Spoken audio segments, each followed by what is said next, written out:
Чоңалай районунун Карамык айылынын жашоочусу болом. 1972 жылы туулганмын.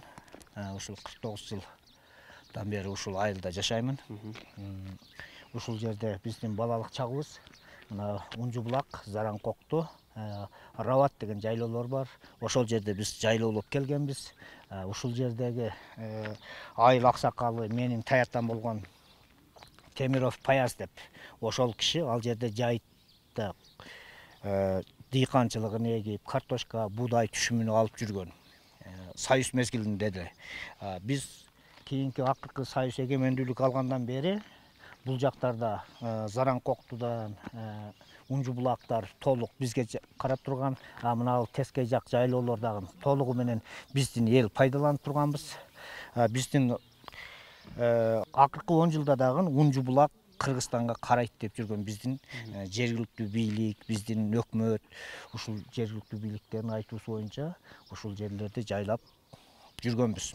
Ушул жердеги пограничный заставанын начальниги болуп турган Элнур Биринкулов деген жигит болчу. Ал ошол жерде солдаттары менен Унжу булактан берик коруп, ал жерде дежурда турушкандар. Примерно 2012 жылдары дарыянын ташкыны келип, агызып кеткенден кийин бул жерден Алмамбет Анапияев бизге көпүрө салып берген. Ал жигитибиз көпүрө салып берген мезгилде эч кандай тажик бийлигиден дагы, Кыргызстандын бийлигиден дагы бул токтотуу, ал жер спорный деп айтылган эмес да. Эгерде элибизге ушундай түшүндүрмө болуп, бул жер Унжу булак Тажикстандын картасында, биздин картада жок деген болгондо, биз эл карапайым эл өзүбүз эле чечип койгонбуз. Биз анда дагы ошо өтө укулуктуу, ошол биздин бийликтин, биздин жетекчилердин сөзүн угуп, биз ишенип, макул болуп, биз мыйзамсыз ишке барган эмес. Барбай келгенбиз да. Тажикстандын бул жак Жергетал району толугу менен ушул биздин чек ара аркылуу ушул жактан продукталар барып турган.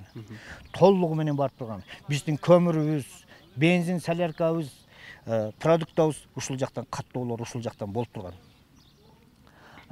Тажикстандын акыркы мезгилдерде мамлекеттик гранттардан, акчалардан бөлүп, мына бул жердеги этникалык кыргыздарды бүтүндөй үйлөрүнү тажик жарандары сатып алып жатат. Тажиктердин көбөйтүп атат бул жерге басымдуу. Бул жер өзү союз мезгилинде 80% кыргыздар жашап турган Жергетал районунда. Жергетал районуну өзүңөр билесиңер мынакей. Жергетал, Ничке суу, Кашкатерек, Жолтерек жер, суу, айылдын аталыштары толугу менен кыргызча атты. Азыркы уже акыркы 5 жылда уже булар тажикча аттарды коюп, аттардын, айылдардын, жердин, суудун атын өзгөртүп атат. Бул жер негизи ата бабабыздан калган ошол жерден жер. Бер жагынан айтканда акыркы бир жарым кылым, бир кылымда уже биздин эл пайдаланып келген жайыттарда. Бүгүнкү күндө мына өзү мамлекеттик белгилер, мамлекеттик границалар, тоо кыркасы менен, агын суулар менен бөлүнөт деген жер бар да. Бул жерде тоо кыркасы жок эле, мына тоодон 200 метр нар жакта бир шагыл бар, ошол жерден бөлүндү дейт да. Буга кайдагы немеге таянат да. Ошого биз өтө күмөндүүбүз да. Анан биздин баягы Тажикстан менен байланышта болуп тургандыгыбыздан, Тажикстандын дагы жашаган кыргыздар, ошол мамлекеттик жумушта иштегендер, ошол айтканда 2019 жылы кыргыз тараптан 3 өкүл келди, Душанбеден келди. Анан биз мына жергиликтүү бийликтен биз кошулуп, мына жерлерге казык какканбыз деп. Казык какканбыз дейт. Биздин ушул союз бөлүнгөндөн баштап госрегистрде жетекчи болуп турган Бегматаев деген агабыз бар. Агабыз Душанбеге каттап жүргөндө, ал эмне маселе чечип келди, ал эмне маселе боюнча барып жүргөн, биз үчүн, эл үчүн ушул нерсе туңгуюк да. Эми тынчтык жолуну каалайбыз, тынчтык жолунда чечилип калсын деген ниеттебиз.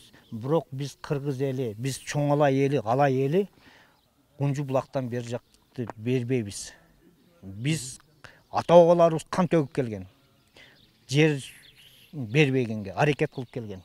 Биз дагы Кудай кааласа урпактары ошол жерди кандай максатта болсо дагы тынчтык жолунда болобу, бир жаман ойдо болобу, биз өзүбүздүн мекенибизди өзүбүздүн 1 метр жерибизди бербейбиз деген ниеттебиз. Мына бугу башы жайлоосу бар. Ошонун арты биздин элден алыс жайгашкандыктан, биздин эл пайдаланбагандыктан ошол жайлооду беребиз деп айттык элек. Сунуштасак тажик тарап макул эмес. Себеп ал жерде жыл 12 ай замерзающий, баягы тоңуп турган жер экен. Бизге баягы мынау жердин деңиз деңгээлинен 2200 метр бийиктиктеги уровендеги жер бергиле деп атат. Биз 3-4 жерди сунуштадык, бирок тажик бийлиги ага макул эмес. Булардын эң кызыктар жери биздин алтын мазар болуп жатат. Алтын мазарды мен чындыгында барган эмесмин, көргөн эмесмин, бирок биздин жанагы бийлик өкүлдөрү, биздин госрегистрлардын айтуусу боюнча ал жер мамлекеттик өтө баалуу жер экен. Ошол үчүн ал жерди да бербейбиз дейт. Эми биз дагы мынау тоодун артында Көлдүк деген жайлоолорубуз бар. Ошол Көлдүк деген жайлоолорго дагы биздин Жекенди айыл өкмөтүнүн жашоочулары барып жайлоолоп жүрүшөт. Бирок ошол жерди сунуштасак деле алар көнбөптүр да булар. Булардын негизги эле максаты кызыкканы алтын мазар экен. Эми башка жерди эми мамлекет чечет деген ниеттебиз. Кыргыз элинин жардамдары ушул күнгө чейин өтө көп болуп келген. Тажик жарандар менен тууган урук, куда карындаш болуп каттообуз болуп келген. Булар ошол тажик бийлигинин сөзүн сүйлөп, баягы тууган экендигибизди унутуп, ушул жердеги малыбызды дагы айдап кирип кетип жатышаттар булар. Булардыкы мыйзамга деле дал келбейт да. Өткөндө биздин балдар мынау вышканын жанынан тажиктин солдаттарын кармап алышты, гражданский балдар. Балдар урабыз деди, урушпады, алып келип биздин военныйларды чакырып, военныйларга өткөрүп беришти. Бирок кандайдыр сүйлөшүү жолдору менен кайтарып жөнөтүп беришти да.